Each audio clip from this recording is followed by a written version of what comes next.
नमस्कार, न्यूज 69 में आप तमाम दर्शकों का स्वागत है। मैं हूं मनीष कुमार झा। अभी मैं बात करने जा रहा हूं कोरोना वायरस के समय निजी विद्यालयों एवं कोचिंग संस्थानों के शिक्षकों की स्थिति के बारे में। अभी मैं हूं गिरिडीह में, जहां अपना कोचिंग संचालित करने वाले मिलन चटर्जी जी हमारे साथ हैं। आप अंग्रेजी के शिक्षक हैं। कोरोना के समय में इनकी स्थिति क्या रही है और सरकार से इनका क्या मांग है, इन तमाम मुद्दे पर हम इनके साथ बात करेंगे। सबसे पहले सर हम जानने का प्रयास करेंगे कि कोचिंग की स्थिति सिर्फ आपकी ही नहीं, जितने भी कोचिंग चलाने वाले हैं सबकी स्थिति लगभग ऐसी ही होगी। क्या स्थिति है और अभी किस स्थिति से गुजर रहे हैं, थोड़ा विस्तार से बताने का प्रयास करें। देखिए, सबसे पहले तो हम ये बताना चाहेंगे कि हम लोग कोचिंग से जुड़े हुए हैं और कोचिंग से जुड़े हुए जो टीचर्स हैं उन लोगों का जो इनकम है तो कोचिंग पर निर्भर है। तो इस वजह से what we are earning from this field is totally stopped because due to pandemic or all that, their guardian is not sending to their students or ward to us. That's why we are not getting a proper our earning. So this is a big problem in front of everybody else. इसलिए क्योंकि income ठप है, बाकी सारे चीज़ जो खर्चा है वो तो बरकरार रहेगी। इसलिए हम मेरे ख्याल से सारे कोचिंग संस्था जितना भी है, छोटा छोटा स्कूल है, यूँ कह लीजिए जो छोटा छोटा स्कूल है, छोटा छोटा कोचिंग संस्था है, सबके साथ ये प्रॉब्लम है। और उसमें काम करने वाले भी बहुत सारे लोग होंगे। तो जो काम जिसका छोटा स्कूल है उसमें भी 4-5 आदमी काम करते हैं, 10 आदमी काम करते हैं। गवर्नमेंट गाइडलाइंस को फॉलो करने के लिए उसका क्लासरूम है, 4 ठो क्लासरूम होता होगा, फिर उसका इलेक्ट्रिसिटी चार्ज है, सब उसका कमर्शियल में चार्ज रहता है। तो government have a lots of rules and regulation so that we have to follow. So वो फॉलो करने के लिए हम लोग करते आ रहे हैं, नो प्रॉब्लम, हम लोग को करना चाहिए। पर हम लोगों को लगता है कि इस पैंडेमिक में जो कुछ गवर्नमेंट की तरफ से हम लोग को मदद मिलनी चाहिए। ऐसा नहीं कि कोई भत्ता, परमानेंट भत्ता नहीं चाहिए, हम लोग बेरोजगार नहीं है, we are well to do, we can earn from our sources and even we are just teaching our student, they can also earn of their own. We are making the future of the students, we are making the future of our country, but government is not looking at us actually.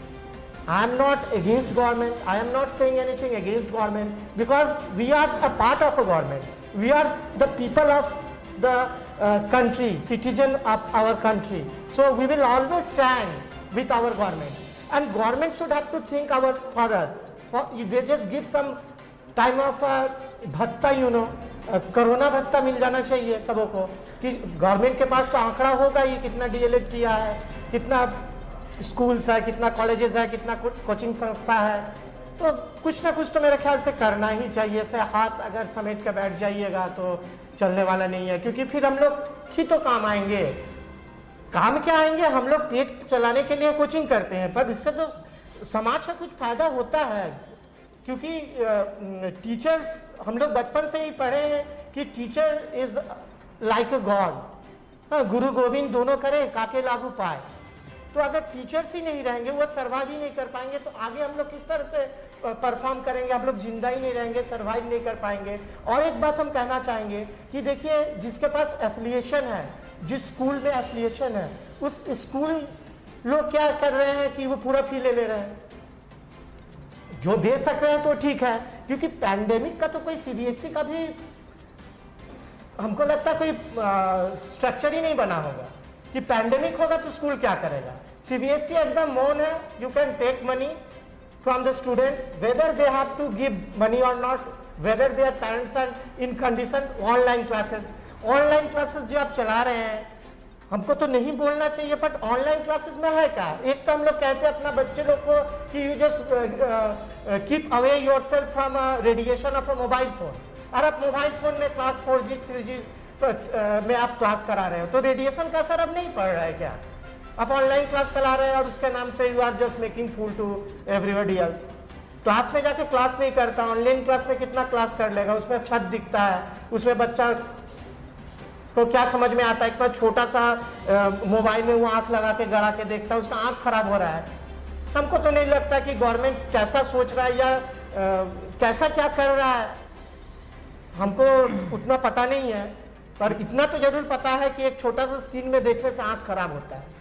राज्य सरकार और केंद्र सरकार दोनों अपना अपना पीठ थपथपा रही है कि मैंने अपने नागरिक को इस कोरोना महामारी से उबार लिया है। मजदूर के लिए मैंने व्यवस्था बनाया है, उस समय खाते में पैसा भेजा, गैस सिलेंडर किया। वहीं राज्य सरकार कह रही है मैंने हवाई चप्पल चलने वाले को हवाई जहाज से लाया है। तो सर, क्या इसका कुछ लाभ निजी शिक्षकों को मिले हैं जो निजी विद्यालय में पढ़ा रहे हैं या अपना कोचिंग संस्थान कर रहे थे? क्या उसे किसी सामाजिक संस्था या सरकार कभी उनसे सूद लेने आई क्या? नहीं, ये तो मुझे लगता है कि किसी के साथ ये पूछा नहीं गया होगा आज तक कि वो किस तरह से सरवाइव कर रहे हैं। और जहाँ तक रही बात कि उसे कुछ सपोर्ट प्रदान करना, इसमें हमको भी लगता है कि ना केंद्र सरकार ना राज्य सरकार दोनों ही बिल्कुल सोच ही नहीं रही है इसके बारे में। क्या आप लोग अपना बात कभी सरकार के सामने पहुंचा पाए, चाहे उस संगठन के रूप में या व्यक्तिगत रूप में?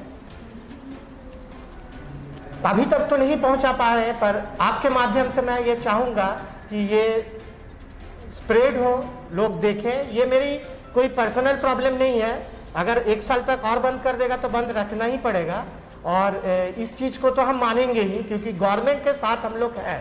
पर बात है कि जो सूद पहुंचाने की बात है तो गवर्नमेंट को कुछ ना कुछ सोचना चाहिए, क्योंकि we teachers are the future of our country, we can't deny.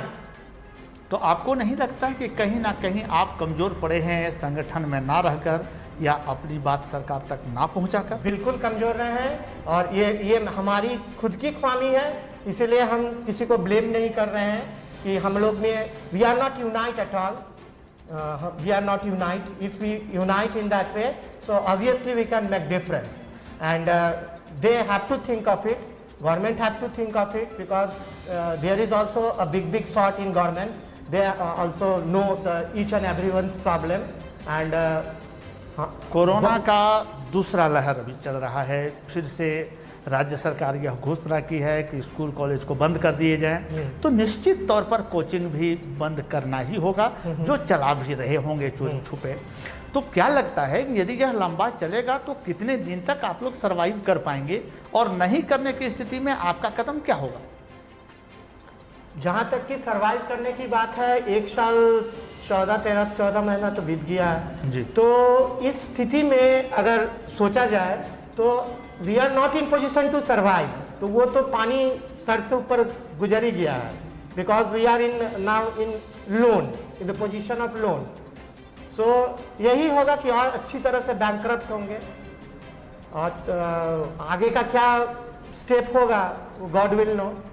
आपने समय दिया, बहुत बहुत धन्यवाद। आप हैं मिलन चटर्जी जी, जो हमारे साथ साझा कर रहे थे अपना अनुभव।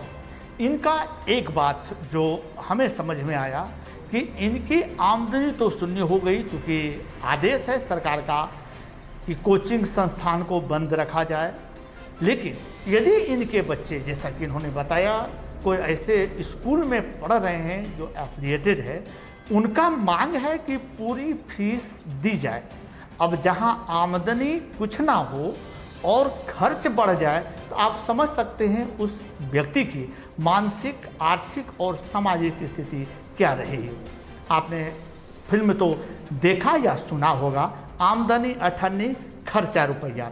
ऐसी स्थिति में अगर समाज में कलह ना फैले, यदि समाज में अराजकता ना फैले, तो दूसरा चारा क्या है? इसके लिए सरकार को ससमय ध्यान देना चाहिए ताकि समाज को संतुलित रखा जा सके।